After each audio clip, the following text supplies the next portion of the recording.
Because succulents are in small pots, it's better to top water them to stop minerals building up in the soil, and this little flapjack here is fine. There's still plenty of space on the top to water it, and the plant itself is a reasonable size for the pot. There's no roots showing through the drainage holes.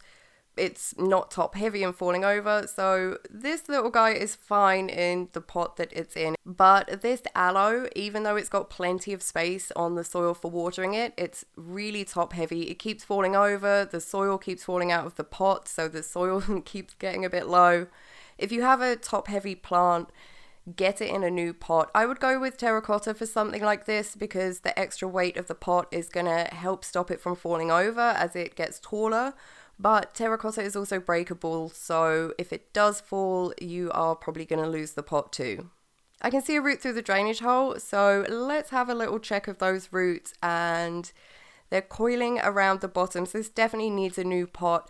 Ideally, you want to catch it when the roots hit the bottom of the pot but haven't started to wrap around yet. It's better to mess with the roots as little as possible when you're repotting, but with this one, you would have to try and free up the roots from the bottom and around the edges, or they're just going to keep growing in this shape. They won't go out into the new soil, which is where all the nutrients are. And if they keep growing around in that shape, eventually they'll run out of space and just choke the plant to death. This little Titanopsis is not looking too bad. There's still some space for top watering, but not much. And we've got some sneaky roots coming out of the drainage holes. Whenever you see roots like this poking out of the drainage holes where you can just see them hiding in there, then it's a good sign that the roots need more space and it needs to go into something a bit bigger. We've got those roots starting to cluster on the bottom of the pot and they're starting to wrap around the sides of it. This Haworthia is getting hard to water from the top without getting the leaves wet. I mean, there are a couple of spots you could water from, but it's going to be hard to really saturate the soil. And we've got roots showing through the drainage holes, so let's flip this one out. And this is pretty similar to the aloe. We've got those big chunky roots wrapping around. It's pot bound. This one also needs a new pot.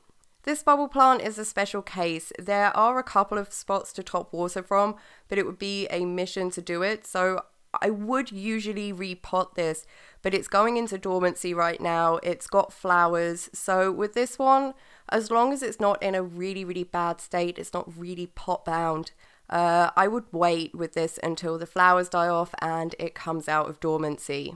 There's roots showing in the drainage hole, so let's take a little look, and it's actually in pretty good shape.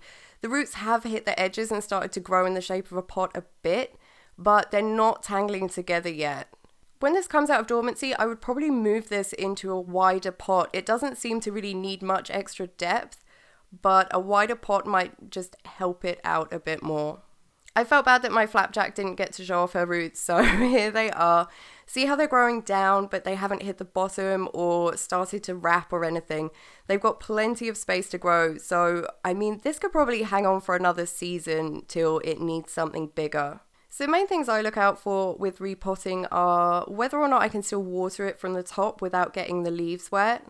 If it's top heavy, like if the plant's falling over all the time, it's going to start to get damaged after a while and it's just going to be unhappy. The soil will be falling out. Top heavy plants are no fun. If you see any roots coming out of the drainage holes or you can just see them through the drainage holes, it's a good sign that the roots need a bit more space.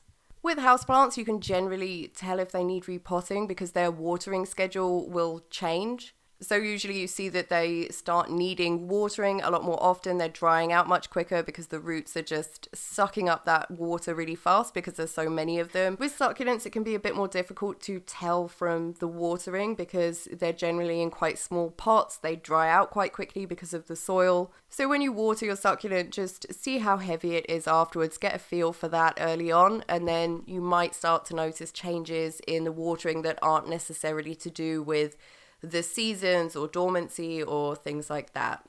So good luck with your repotting. I hope it all goes smoothly and there's no casualties, and I'm gonna start repotting these guys and dividing them and doing all kinds of fun things because I am bored in lockdown right now.